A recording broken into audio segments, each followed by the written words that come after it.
Olá, eu sou o Jackson Munha Bosco e você está no curso sobre IoT. Hoje, na unidade de ensino, vamos falar sobre middleware. E qual vai ser nosso objetivo aqui? É definir middleware, identificar os tipos de serviços de um middleware e também explicar as vantagens de um middleware para IoT. Então, a gente vai fazer uma parte de introdução aí de sistemas middleware para IoT. O middleware, então, ele é um IoT, né? Em IoT, ele atua como uma camada intermediária que faz parte de conectar as aplicações, né? E os dispositivos de hardware. Ou seja, garantindo a comunicação eficiente e independente das plataformas. Então, o que a gente pode trazer aqui num exemplo? Então, é um sistema de monitoramento agrícola que usa o middleware aí para integrar sensores de umidade, né, no solo, que seriam, então, o hardware, e integrar aí com análise dos dados, que é a parte do software. Então, assim, ele permite aí o fazendeiro acessar essas informações em tempo real, assim, obtendo os seus dados aí dos sensores. Na parte de arquitetura em camadas do IoT, então, as aplicações da IoT são estruturadas em 3 camadas, né? As principais são a aplicação, o middleware e o hardware, que são conectados aí por protocolos de comunicação. Aqui a gente pode trazer um exemplo prático, né? Que é uma Smart City, né? Que ela tem sensores de tráfegos, que seja, são hardwares, né? Que enviam esses dados aí para um middleware, que processa, né? E repassa esses dados para um sistema de gestão urbana, que seria uma aplicação, um software, né? Assim, ele otimiza aí os semáforos, funções da camada de aplicação. Então, a camada de aplicação, ela faz parte de gerenciamento dos dados e também fornece as interfaces aí para os usuários e para os sistemas, tá? Como análises preditivas ou até mesmo os dashboards, tá? A gente pode trazer um exemplo aqui, que seria um hospital, que ele utiliza aplicações IoT para monitorar esses pacientes, tá? Os dados da wearables, a partir do hardware, eles são analisados por um software que alerta as equipes médicas sobre anomalias. E os tipos de aplicações IoT? Então, aplicações variam desde indústrias, né, até consumer tech, como análise de dados ou até mesmo automação residencial.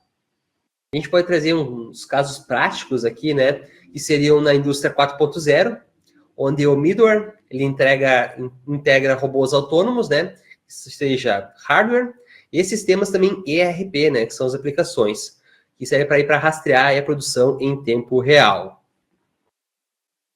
E o papel do middleware? Então, o middleware ele traduz protocolos e padroniza os dados, tá? Então, ele permite que os dispositivos heterogêneos se comuniquem. Um exemplo aqui seria um termostato, né, inteligente, pode ser da Zigbee, e um sistema de iluminação Wi-Fi. Então, eles usam um middleware aí para interoperar em uma casa automatizada. Introdução aos sistemas middleware para IoT. Então, as aplicações IoT são estruturadas em 3 camadas. Tá? Plataforma de IoT. Aqui a gente vai falar sobre o broker. Tá? O broker IoT faz a parte de gerenciamento da comunicação entre os dispositivos, utilizando o protocolo aí como MQTT ou COAP. Tá? A gente pode trazer um sistema, um exemplo, né, um sistema de estacionamento inteligente, né, que utiliza aí um broker MQTT para enviar as vagas disponíveis de sensores, né, que são os hardwares, para um app de celular, tá? Olá pessoal, não se esqueçam de se inscrever no nosso curso de Ética e Legislação Profissional. Aqui vocês vão aprender sobre fundamentos da ética profissional em TI, direitos e deveres dos profissionais de TI, a partir de Lei Geral de Proteção de Dados, o Marco Civil da Internet, propriedade intelectual e crimes digitais, segurança cibernética e privacidade, dilemas éticos na computação e análise de casos de jurisprudência. E a parte aí do hardware no IoT. Então, são dispositivos IoT que incluem desde sensores, wearables e embarcados, tá? Que coletam e transmitem dados. E um exemplo, a gente pode trazer sensores em turbinas eólicas, que enviam os dados de desempenho, né, para o middleware, que os repassa aí para um sistema de manutenção preventiva. Aqui a gente pode trazer alguns exemplos de dispositivos. Então, são celulares, as tags de RFID e dispositivos médicos são exemplos aí de hardware para IoT. Num exemplo prático, então as pulseiras de hospital aí com RFID, eles rastreiam os pacientes e os equipamentos, tá? Eles se entregam aí com o sistema de gestão via o middleware. Vamos lá, a gente vai seguir aqui nos exemplos de dispositivos. Então, os protocolos como MQTT, HTTP e o LoRaWAN garantem comunicação aí confiável entre as camadas. Aqui a gente pode falar sobre uma agricultura de precisão, onde os sensores que usam o LoRaWAN para enviar dados a longas distâncias com baixo consumo de energia. Sobre os benefícios do middleware. Então, a interoperabilidade, né, a escalabilidade e segurança são as maiores vantagens, né, e as vantagens críticas aí do middleware no IoT. Aqui a gente pode trazer como exemplo uma frota de caminhões que utiliza aí o middleware para integrar os dados de GPS, sensores de carga e também sistemas logísticos em uma única plataforma. E quais são os desafios do middleware, né? Então, é gerenciar a heterogeneidade de dispositivos e garantir segurança. E esses são os principais desafios. Aqui a gente pode trazer um exemplo desses desafios, que seria uma fábrica, né? Em uma fábrica, o middleware deve unificar os dados de máquinas antigas, tá? Como protocolos legados, e novas, né? Que são os protocolos UPC e UA, sem comprometer a segurança. E aqui a gente vai trazer um caso prático, né? Que seriam as smart homes, tá? O middleware, ele integra os dispositivos de marcas diferentes, por exemplo, a Alexa, a Philips, a Hui, em um ecossistema coeso, tá? Aqui a gente vai trazer um exemplo prático sobre essa integração aí. É o comando de voz na Alexa, são as aplicações, né, que acionam as lâmpadas da Philips, né, que são marcas diferentes, né, que é o hardware, e a Alexa é a aplicação, via o middleware, tá?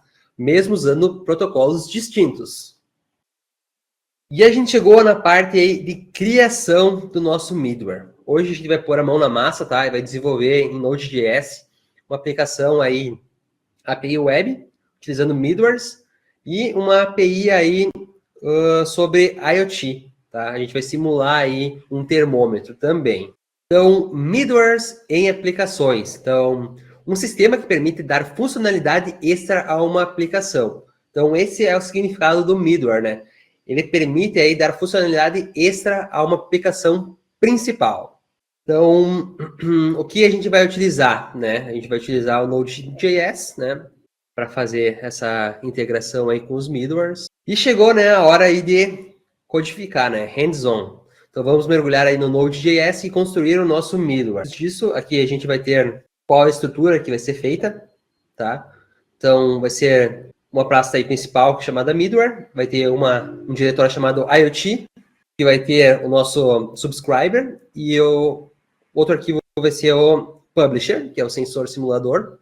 Então, esse sensor simulador vai enviar os dados aí do sensor, e o subscriber vai receber esses dados aí e mostrar para a gente. Na parte da API, a gente vai ter o nosso app.js, né, que é a nossa classe principal. Vai ter o nosso diretório dos middlewares, onde esses middlewares, na parte de API, vai ser sobre autenticação, parte de logs e um middleware de erro, tá? E a gente vai criar, então, uma rota aí da API para a gente fazer os nossos requests e retornar os nossos logs aí, nossa autenticação e os nossos erros. Então vai ter o package.json, onde a gente vai instalar as bibliotecas, né, e a parte dos dados do projeto. E o nosso readme é onde a gente vai descrever o que tem tudo no nosso projeto. Na nossa configuração inicial, né, então a gente vai entrar depois no nosso projeto. Esse comando do set aí é porque na minha máquina o NPM de primeira ele não funciona, então tem que dar um privilégio aí para ele funcionar. A gente vai dar o npm init, né, para iniciar o nosso projeto. E após isso, a gente vai instalar todas essas dependências, né, que a gente vai utilizar no projeto, né, que serão o Express, o CORS, o Byte Parser, o MQTT, o JSON Web Token, o .env e o Morgan, tá? Aí depois eu vou explicando uma a uma o que cada uma faz durante o projeto. Esse aqui vai ser o repositório, depois se vocês quiserem baixar também, já tem lá o projeto feito, como faço para utilizar. E agora a gente vai começar a pôr as mãos na massa. Pessoal, chegamos ao final de mais uma aula e até a próxima.